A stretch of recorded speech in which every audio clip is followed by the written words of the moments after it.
Hello, everyone. My name is Mirna, and on behalf of the Mindalia TV team, we want to welcome you to Mindalia live streaming, where thousands of people around the world gather to see the lectures and interviews organized by Mindalia TV. Today, with us, Angel Rebo, CEO, consultant, TV host, international public speaker, and president of the Wisdom for Kids Foundation, is interviewing Julia Van Der Sluys. Julia is a published author, psychic, intuitive medium, and angelic healer for both human and animals. Before starting with them, we want to remind you that Mindalia is a nonprofit organization. Our mission is to share information that can help raise the level of consciousness around the world, and you can help us. How? Subscribing to our channel if you haven't done it yet, leaving us a positive comment on this video, or sharing it with someone that you know that is going to benefit from the content that we are developing here today. Also, while we are live streaming, we have the active chat. Is the screen that you're going to be seeing here on my side.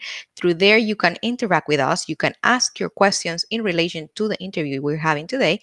We just please ask you to follow the format. The word question in caps, you take the caps off and you ask us a question that you have. At the end of the interview, Julia will be kind and answer. Last but not least, Mindalia broadcasts daily from Monday to Friday in Portuguese through Mindalia Televisao, in Spanish through Mindalia Televisión, and in English through Mindalia TV English, as you already know. We invite you to visit our different channels, find out what we are the transmissions that we're having there daily. It's information as interesting as the one that you see here in Mindalia TV. I'm not going to delay this any further. I'll be leaving you with Angel and with Julia. Welcome to Mindalia live streaming. The screen is yours. Thank you very much, Mirna, and welcome to Mindalia TV, Julia. Thank you. It's very nice to be here. Absolutely, and we're really thrilled to have you. And this is going to be an extraordinary conversation because of you, number one, and number two, because of this semi-hiding pet that we are honored to have with us today. So, what's the pet's name? Her name is Honey. Honey. Okay, wonderful. So welcome, Honey. Any introduction that you would like to make for Honey? She always has to come on lives like it's her thing. So those that know me will know that Honey is a regular visitor to these kinds of things. Wonderful. We're happy and to have Honey with us as well, because obviously we welcome all the beings that are here and are part of all of us. So to start the conversation, Julia, how did you end up being a medium? I guess you just always. Firstly, I was born with it, as we all are, of our gifts. It really came out obviously when I was a child. There was things like I would be speaking to our relatives that were passed over, or I would be telling my mum that they were dying before they were dead, type thing. And then, like you do, you suppress it and you push it down and you get on with life. And then I started getting back into spirituality when I was about 15. I did Reiki and all of those kind of things. And again, I didn't really do much with it because, you're a teenager. You've got better things to do than doing those kind of things. And then in my mid-20s, I went through a really bad mental health period that sort of went over half my lifetime, to be honest. But it was then that I went to Holland with my family, and I did a lot of spiritual work and a lot of spiritual healing and a lot of spiritual learning. And it sort of came up from there. And then again, I kind of put it on the back burner when I got back because I wasn't doing too well mentally. And then it was a few years ago when a lady offered to help me with those kind of things. And she was also a spiritual mentor that I started practicing again. And she'd be like, oh, why don't you try this? And I was like, really? And then it was like, oh, I can do this. So that's the long story. Wonderful. How does it feel when you are able to help people with your own gifts?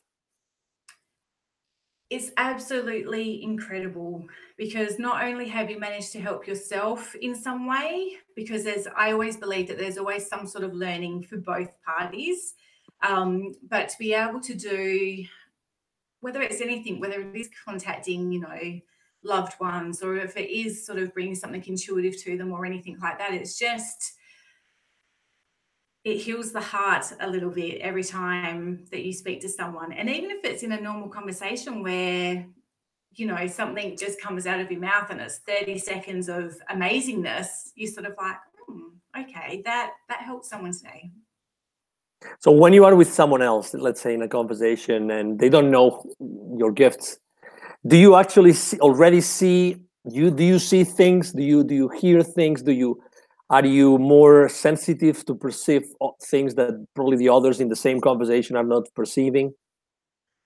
Very much so. So much so that I've actually learned to close down my energy and shield myself very well, unless I'm actually actively doing something. Don't get me wrong, it sometimes still sneaks in if it has to come up or come about or whatever the case may be.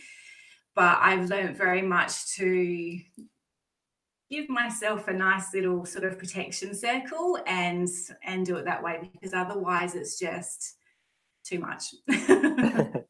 So let's say, I guess that you're helping people today with your gifts. So people come to you asking for help. What would you say is that one thing, that help that people need the most, according to your experience, Julia? It always comes down to, you are perfect exactly as you are, right here, right now, and in this very moment. There's nothing that needs to be fixed. There's nothing that needs to be changed. Yes, there's always transformation and evolvement, I like to call it, back to soul and back to spirit. But you're perfect exactly as you are. How is it? What's inside of you when you start perceiving things about someone that is asking you for help? How does that work internally? Is that something that comes naturally? Do you make some kind of practice or exercise to be in tune with that person? Usually, I don't need to meditate or do anything like that. Usually, again, I will always ground and shield myself, because looking after your energy is just important as looking after someone else's energy. And then I'm there. And sometimes, like I say, it can be just a conversation and it happens to take a turn and you haven't had a chance to do all of that because you're just talking.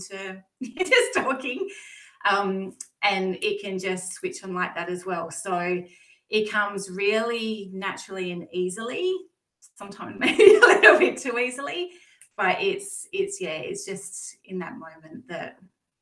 And is it in images that come to you? Is it with messages? Is it with sounds, conversations? Is it how does that work? It can be anything and everything. It can be just popping up in my brain, like I'm having the thoughts, or it's in my voice. It can be a little voice whispering in my ear. It can be images. It can be something I see around them. It can just be that straight, oh, this is what it is. And yeah, then it's done. So I can receive the messages in any way that they wish to send them to me. And is it that you have access to like someone's lives records, or how is it exactly? What is exactly that space that you are accessing to help the people? It's just this, I couldn't tell you exactly what it is because I don't question it all that much, but it's just this, I guess it's just this knowing, and it's just, I guess because I have such a high connection, my soul does myself, it just, wherever I need to pull the messages, whether it's from them, whether it's from their records, whether it's from their spirit guides, whether it's from their guardian angel, whether it's from their soul guide, like it'll come. It'll come. Okay, so it doesn't matter where that comes from, but you receive it. Yeah. And it can be either the past or the future, anyway, and in any way. Yeah, and I've even noticed it can be their past lives, or even a past life that was connected to their past life. Like it can, it can be, yes. And with their questions, can they actually help you guide the support that you provide them with? They can, and I usually find now I'm really going into, rather than sort of the reading side of it, I sort of am noticing that it's going straight into not necessarily healing, but that kind of more deeper. I'm all about giving, guiding, and channeling stuff that's going to help them support themselves. So I sometimes find with a reading, they're wanting you to give them the answer, give them, you know, what they want to hear. So I kind of try and do it in a way where I either give readings about their guides so that it's helping them, but it's helping them be empowered in their way, rather than going, here's the answers that I think it is, and, you know, that's what it is. It's more about, okay, how can I do this in a way where, yes, I'm holding your hand, but it's all about empowering you rather than just telling you answers, if that makes sense. Oh yeah, absolutely. No, it does. It does make sense.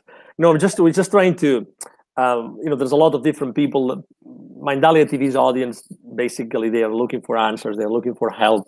They're looking for, you know, how can I have a better life? How can I be less anxious? How can I improve my life in general or in the specific areas of the life? So I think that with the effort that you are making, I think that you are helping them understand exactly what resources we are tapping into. So that's why you are able to help them. And how can we actually access the future? Is that something that is already written? How is that possible? It is to a point. I've been noticing more and more, and it's why I don't necessarily like sometimes the readings that do sort of not necessarily predict the future, but give you, I guess, one pathway of where you're possibly at with your energy at the moment. Is, yes, it's written already. It's, let's face it, we've all know what we've technically know, what we've come here to do, and the lessons and whatever else in the way that helps us and helps other people. But I always feel that there's numerous paths that you can take to get to that same destination, let's say, because let's face it, we all know there's a destination. We all know that technically destination is one day we're going to leave this earth, we're going to go back to pure soul, and then we can choose to come back. So it's all about the journey. And yes, sometimes we might take the twisty, windy path that that, you know, takes a little while, but we're still going to get there. We're still going to find the knowledge that we need. We're still going to learn what we need to leave. It just might be a little bit harder. The mountains might be a little bit higher to climb, but it's still going to get us there. When you were introduced psychic, how different are they? Sorry, it cut out a little bit there. Psychic and medium are two terms that were used to introduce you in the beginning. How different are those terms?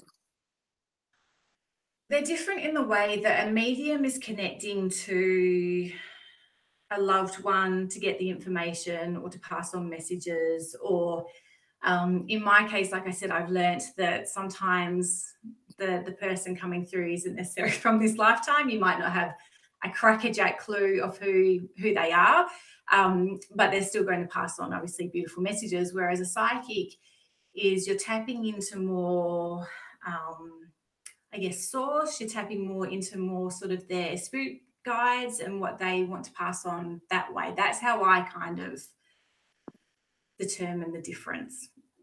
We're all different.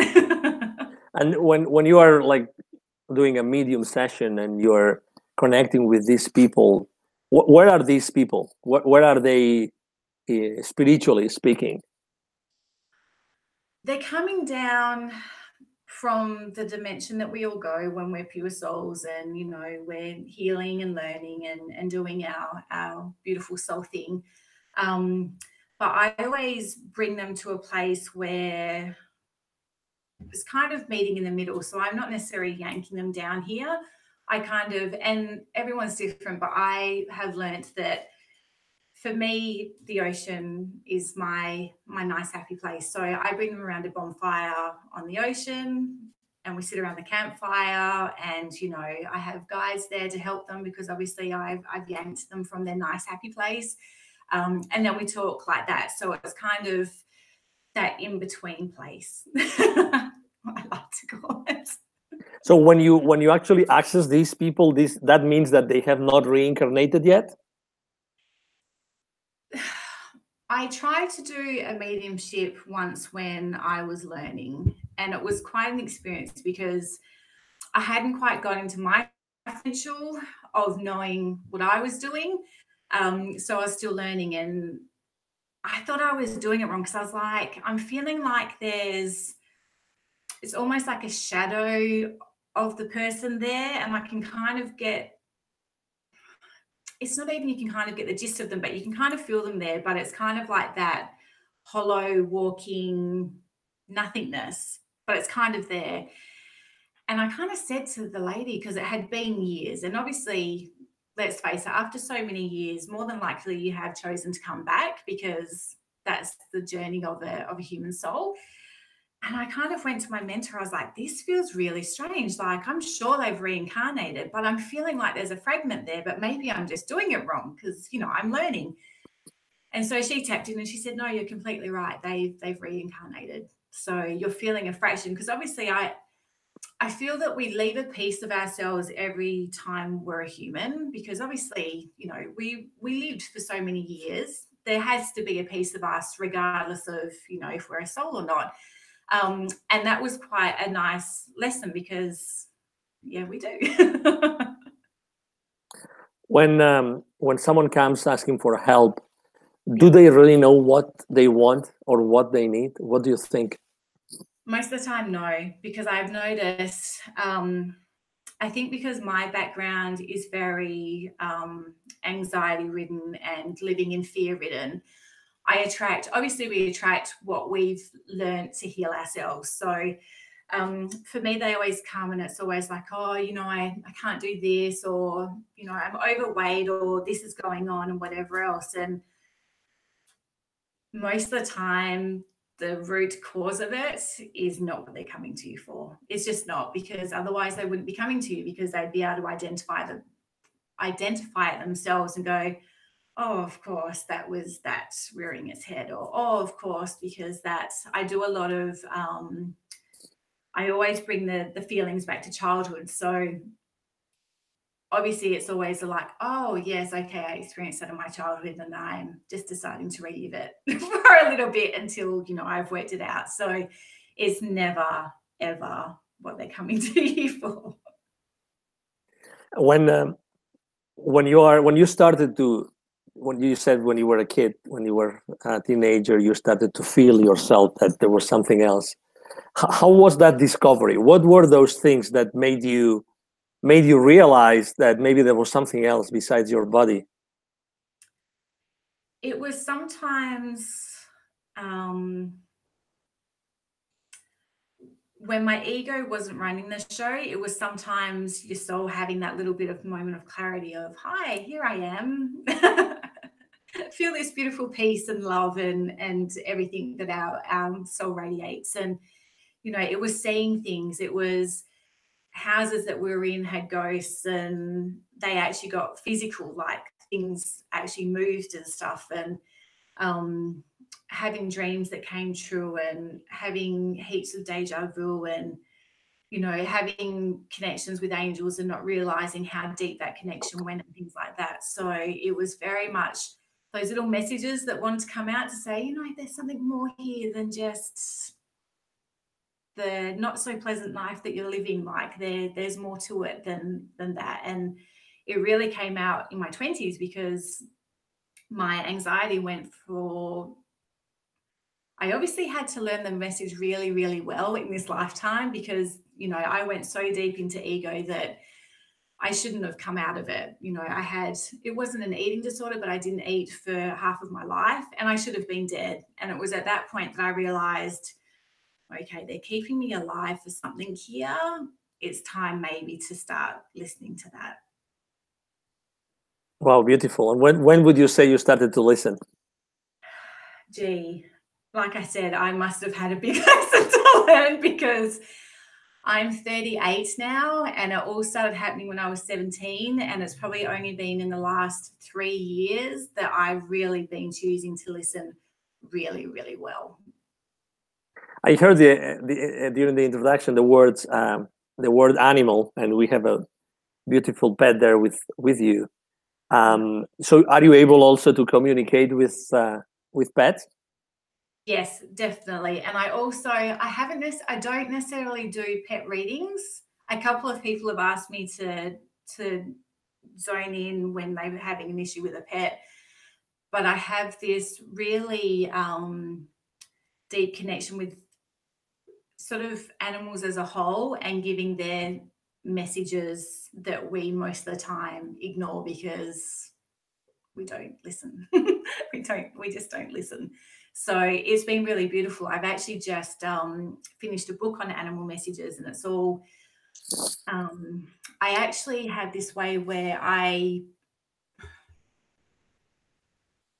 don't turn into that animal, but I go so deep into it's not even their brain, but into their soul that the words, it doesn't make sense, but I almost become that animal to give the message so that it's a little bit deeper and it's a little bit more meaningful, I guess. So what is the role of animals in our lives? Because there's a ton of, I mean, it's very common to have pets. It's very any sort of animal at home, and they accompany us, and they're great friends of ours, unconditional friends most of the time. What's I mean, how can we know how our pet is feeling, Julia?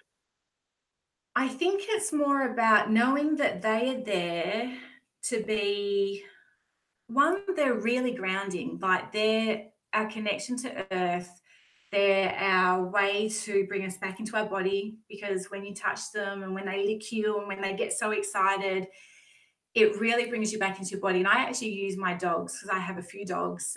That's what I use to really ground myself back once I've been doing, spiritual work.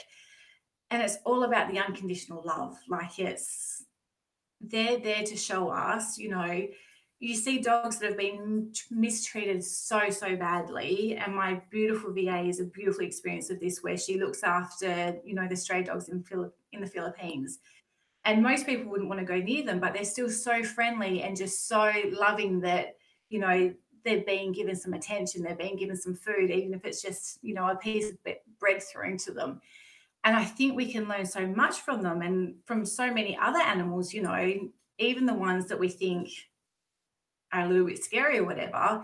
There's so much wisdom, like they're ancient, they're part of earth. There's just so much wisdom there that we can tap into if we were to listen to it. And is it possible to communicate with plants as well? Yes, I talk to trees all the time. So you said it's a way of grounding ourselves, right? To go to our body, to be probably present with them. Can pets be asking for something to us and we're not listening? Is that a possibility? Absolutely. Just like humans, they can act out if they need something, or if they're hurting, or if something's going on or something's not quite right. And we need to remember they don't have an ego, so they're not used to shielding themselves or going, oh no, that's too hard. So they feel things. So if we're not feeling great or whatever, they pick up on that. And I think the first thing that you should do whenever your dog is being a little so-and-so, how are you feeling? How is your partner feeling? How are the kids feeling if you have kids? See if there's a correlation there, because probably usually there is, or they might just be saying, hey, give me some attention, feed me, throw a ball for me and things like that. But usually it'll be very directed and connected to yourself, for sure. There's some let's talk about dogs. Some dogs that unfortunately have earned, some unpopularity, let's put it this way, because they have been violent or they have been I'm sure there must be an explanation for those episodes of pets with no ego that have unfortunately been violent. There's probably something that we don't understand, we don't see, or we have not been able to listen to them. Would that be the case?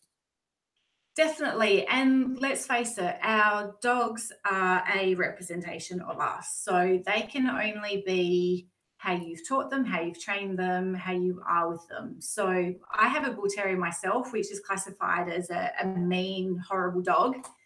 Oh my God, she's the biggest sook on the planet. She had to learn to be a guard dog by our chihuahua. So wow. you know, and you see the pupils that have been put into fighting, and then they get rehomed to a loving home, and they're completely different. So don't get me wrong, like, yes, there can be situations, they could be hurting themselves, they could be peed off because, you know, a child has been pulling their ears or doing whatever, and so they kind of like lash out to say, because let's face it, their claws and their teeth are the only thing that they can communicate with. And if you're not listening to the signs of, you need to back off right now, then that's unfortunately the next step for them. Exactly. Absolutely. We should be listening to our pets much more. Let's go back to a journey of discovery. Do you think that everybody has this ability to maybe discover that they have the ability to be mediums or psychics? Is that something that can be developed, Julia? I definitely think so. I think in some ways we're stronger in certain gifts than with others. Like even myself, I can do everything, but I don't necessarily want to. And they're not always necessarily my strong suits. So, but we're all souls. Like we're just in this human suit for this lifetime. So, and souls are connected to source, they're connected to God, they're connected to everything in the universe. So why couldn't you, if you wanted to train and practice and whatever, why couldn't you? Well, you spoke before about your personal journey, that you went from being in a place pretty down to be where you are today. What was that thing? What happened? What was that series of circumstances or events that took you from that place where you were before to where you are today? I had gotten to probably my 5th dark cave where I thought it couldn't get any lower than this, where I was sitting, I was living at my dad's. My beautiful partner had kicked me out because he said, the only way I know to heal you is for you to stand in your power and do this on your own.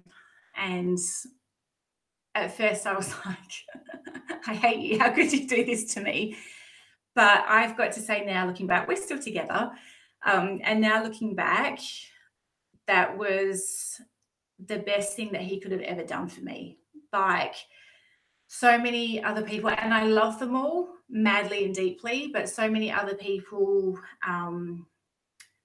I guess, allowed me to stay in my victimhood, because that's when you're in the big pit. I remember I was at my dad's house. I was laying on the floor in an empty room, no furniture. I had a rose quartz in one hand. I had black tourmaline in the other. I was panicking constantly. Now, everyone that suffers anxiety and panic attacks know that it sort of comes and goes. It's more the thoughts that is the worst thing, because you know it's coming. You know it's coming. But it was panic attack after panic attack. I hadn't eaten for a week because all of a sudden I forgot, in my wonderful ego anxiety, that, you know, there was things like online shopping, because I couldn't leave the house. And because I'd spent half my lifetime not eating, I defaulted back to, my safe food's not here, I can't eat, I'm just going to panic. So I was in this blank room, laying on the floor, praying to Archangel Michael to just take it all away, because it was just too much. And I realized that something had to give. And it was funny because I'd spent the year before that papering over the cracks, because it had been that long since my partner had kicked me out. And he was like, you know, you're not coming home until you're better. So I was like, oh, you know, I'll go out and I'll eat and I'll put on weight and I'll do all of this stuff like I'm completely better. Look at me. But I'd only plastered over the cracks in my foundation when, laying in that blank room, I got the bobcat in, I took away all the rubble, and there was no foundation left. And I said, I have to start from scratch, because otherwise I'm just going to be papering over the cracks for the rest of my life, and something has to give here. And that was the turning point. That was a turning point. And it still took a few months. Like, my mentor, Jess, was amazing. And because I never normally go outside of my bubble to ask for help. And I had done some spiritual teachings with her, and we were in a small group, and I put a thing out saying, what other guides and whatever can I use to help with my anxiety, because I'm about to run my head into a brick wall because I can't handle it. And she reached out to me privately and said, look, I want to help you with holistic counseling. And I was like, okay, we can try it, because I had tried everything under the sun, from psychiatrist to the most abstract alternative healing that you could ever possibly imagine. So I was like, okay, great. And for ages, it was still hard work, because I was still sitting in, poor me, why did this happen to me? What's wrong with me? And it was only when I really took responsibility for it and said, actually, this is all on me. It's not what happened in my past, which wasn't nice, but it's not what happened in my past. It's not what's happening now. It's not my poor ego's fault, because I was trying to blame it, saying, how could you do this to me, you horrible thing? This was on me. So, and that was the big, big turning point, was, okay, it's on me. It's up to me. It's all me. And is there anything that you can do when you're trying to help people, telling them what you see in them, what you see around them? Is there anything that you can do so that that piece of inspiration, let's put it this way, that you share with them, like they take it in a way that it stays with them and they do something with it, and it's not just a one-off event? Definitely. I've noticed that even when I'm not talking to people, if I'm in the zone, the fact that they're in my energy for whether it's a small portion of time, 30 seconds to, hours, it's weird. I've noticed that seems to be it's not necessarily what steps them up. It seems to be what sort of is a catalyst for them. And then they'll come back to me and was like, oh my God, like I saw this feather as soon as I left you, or, oh my God, I saw this color, or, oh my, I saw this, or, oh, I'm going to do this. And I just go, okay. I didn't need to say a word. Is there any, obviously, you develop a relationship with everybody that you help, but is there anything that you could share with us, some specific situation or case or scenario that you think maybe sharing it, you could help a lot of people?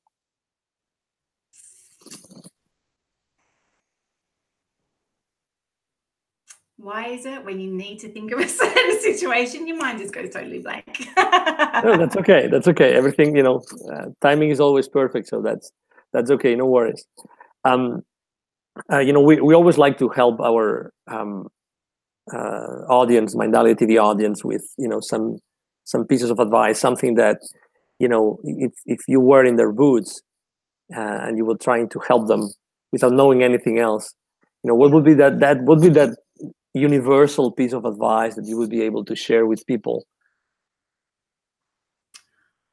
All I can say is everything always comes down to, when people are struggling, when people want answers outside of themselves, and don't get me wrong, I put my hand up and still have those moments as well. But what it all comes down to, it really is that fear of either not trusting ourselves, that fear of, am I right or wrong, or just plain old fear. And all I can say is, one, that responsibility is a big thing, because unless you're ready to flick that switch to green and step up, you're always going to be looking for those answers. You're going to always be, why me? What can I do? Help me, whatever else. So that is a big thing.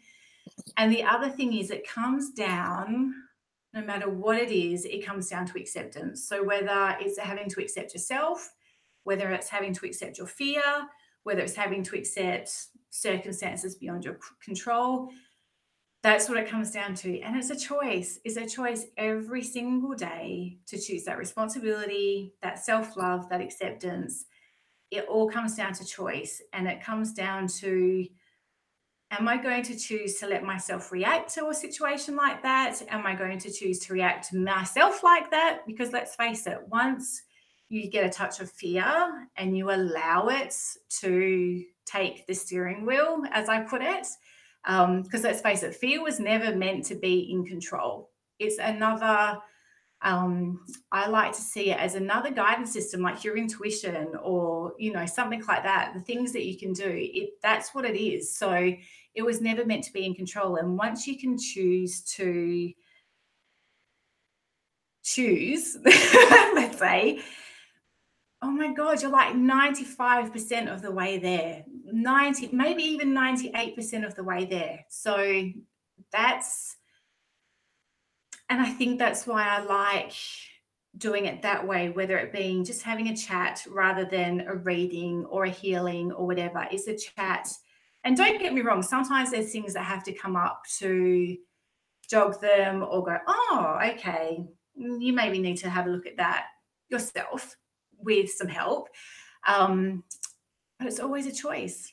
It's always that choice. And that's, I think, what everyone needs to take home. It's that acceptance, because you're amazing as you are. God wouldn't have brought you here if you were not freaking amazing in who you are, how you look, what you do, or anything like that. You're the bee's knees. Like, you know, if you could see how God, the angels, and all of the unseen crew around you felt about you, holy crap, like you would never need to worry ever again, like ever again.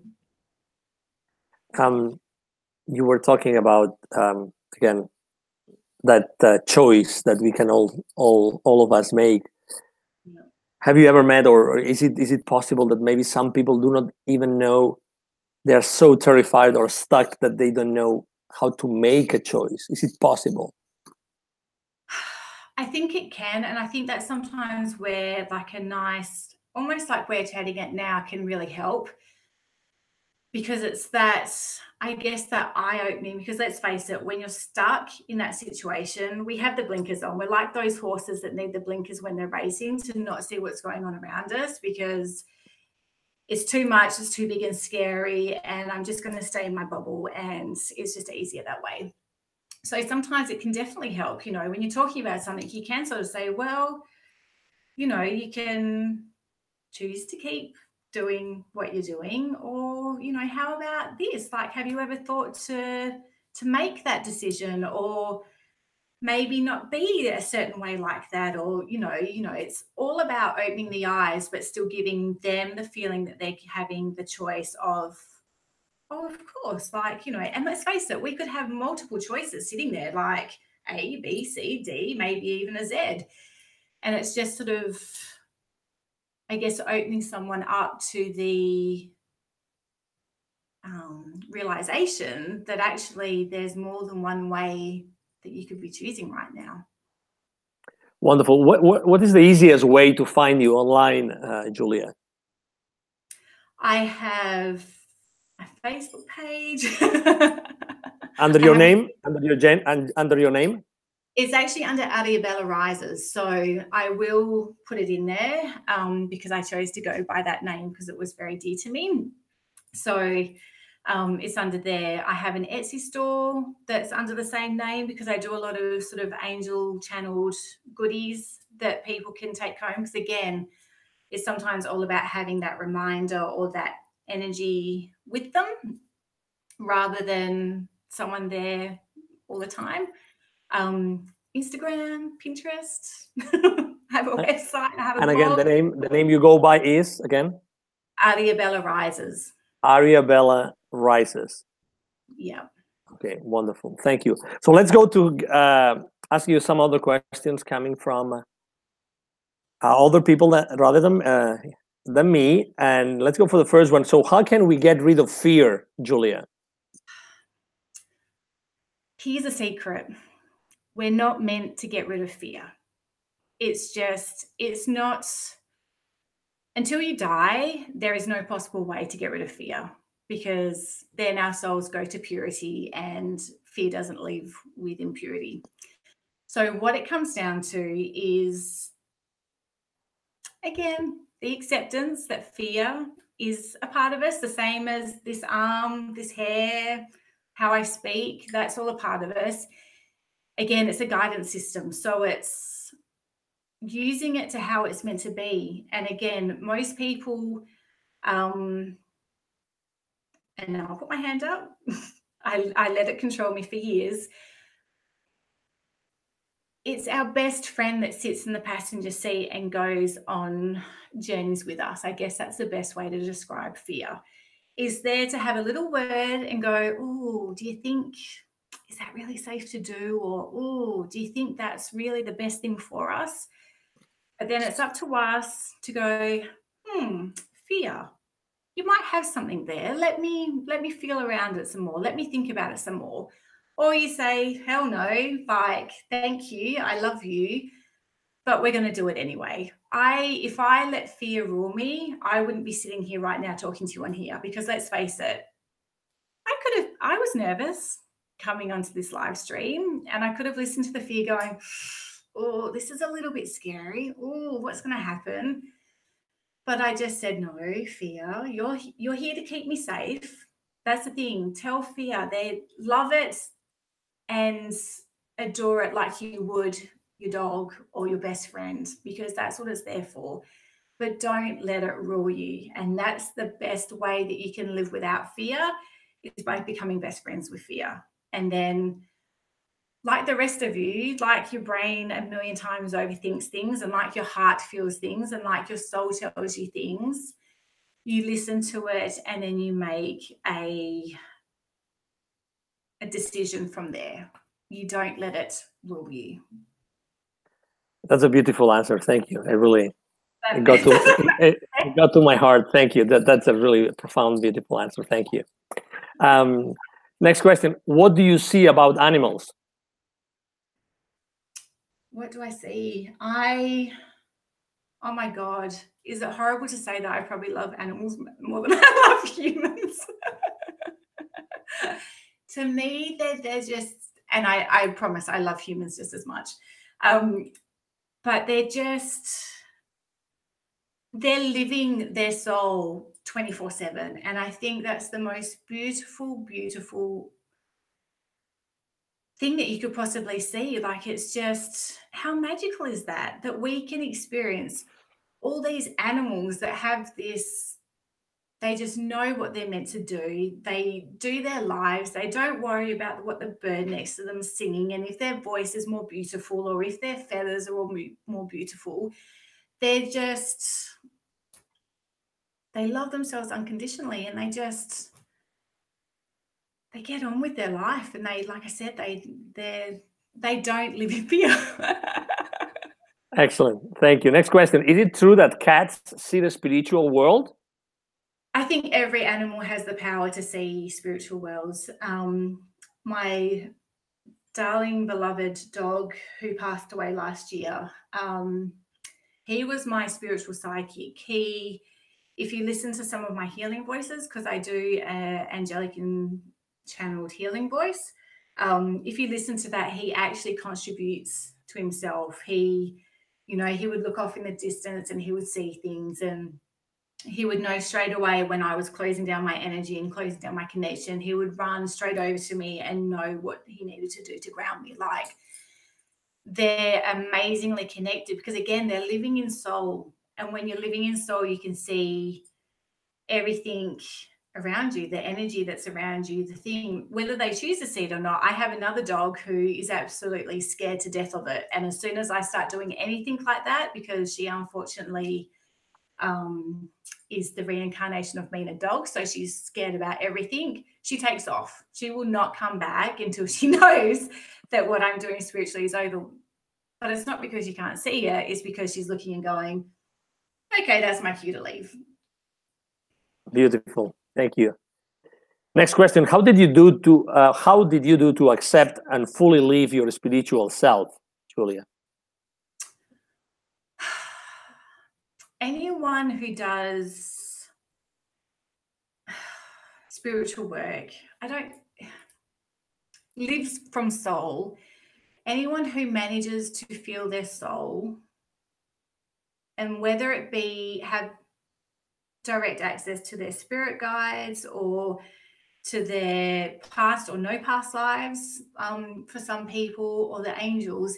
If you've ever sat in that magic, holy, as you would know, it's the most incredible feeling that you could feel on earth. Like it's magical. And you realize that's when you realize that, because obviously a big fear, and especially one for me, was the fear of dying. Like I could sit there for hours and just bawl my eyes out thinking, holy shit, I have to die at some point. Like that's not cool.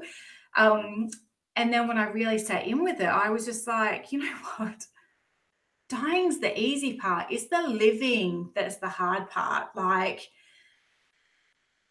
dying is beautiful. You go back to your soul and you go back to this pure, unconditionally loved, peaceful person. It's the living that has to deal with the ego and the fear and all of that comes with being in a human, human body. But dying's got nothing. So when you are able to connect to that, and I'd be really hypocritical if I connected to dead people and then was like, oh my God, like, I don't want to die. So when you connect to that, and for me, it's magical because I've never lived before. Like this is my first human incarnation. And before that, I was a guardian angel. So to be able to tap into that energy and to see what I did as that soul, like, oh my God, like sometimes I'm just like what am I doing? I know what I'm doing here, but sometimes you're like, why did we choose this? Why did we choose this? But it's all a part of the growth and expansion and learning. So it's great. But yeah, when you tap into those energies, you know why you fully embrace your spiritual side. It's magical. Beautiful. Thank you. Next question. Can we learn how to have communication with dogs? Definitely. Again, practice. I can't say I sit there every day and know exactly what my dogs are feeling. Because one, that takes a lot of energy, and two, they're entitled to their privacy as well. But it's all about just sitting, I always recommend, whether you need to or not, grounding yourself and shielding yourself, because again, your energy is so important. And then just sit with your dog, sit from the heart space and say, okay, what do you need? Do you want to communicate to me this way? Always ask. It's always, even whether it's alive people, animals, or dead people, always ask the question of, can we connect? Can we have this conversation? Or is it that I just need to know if you're sick or whatever? Do I just need to know what's going on? And then just sit with them, see what comes up, and keep doing it and doing it and doing it. That's how you learn, is by doing things over and over again. Next question and last question. Can animals help with human anxiety? Oh my God, yes. I don't know where I would be. My two dogs, the one that passed last year and the chihuahua that's me incarnated, if I didn't have those, because I've had them 10 years now, and that was through a big portion of the very worst point of me, literally not eating, 20 kilos lighter, so sick, crying 24/7. If I didn't have those dogs with me, then I don't know if there would be a Julia today, because again, they give you that unconditional love. They just seem to know when you need that kiss or that walk or that silliness where you just have to laugh and smile at them because they're just doing something so silly. Like, they use them like they're a tool just as much as, your crystals or whatever else. Like, use them. Like, that's what they're there for. They were put in your life for a reason. And that was to give you that love that is going to help you through anxiety or depression or any situation that you're going through. They will help you if you allow them. Fantastic. Exactly. If you allow them. Thank you very much. Before we go, would you mind repeating again, where can we find you, Julia, online? You can find me at Ariabella Rises. So it's ARIA-Rises, Bella Rises. Beautiful. Julia, it's been a massive pleasure for us to have you here, and in the name of Mindalia TV's audience, thank you very much for being with us today. So thank you for sharing your wisdom, and thank you for doing so much that you do every single day for so many people. Thank you. And again, this is Angel Rebo with Mindalia TV. Thank you very much for being with us today, and hope to see you soon. Bye-bye.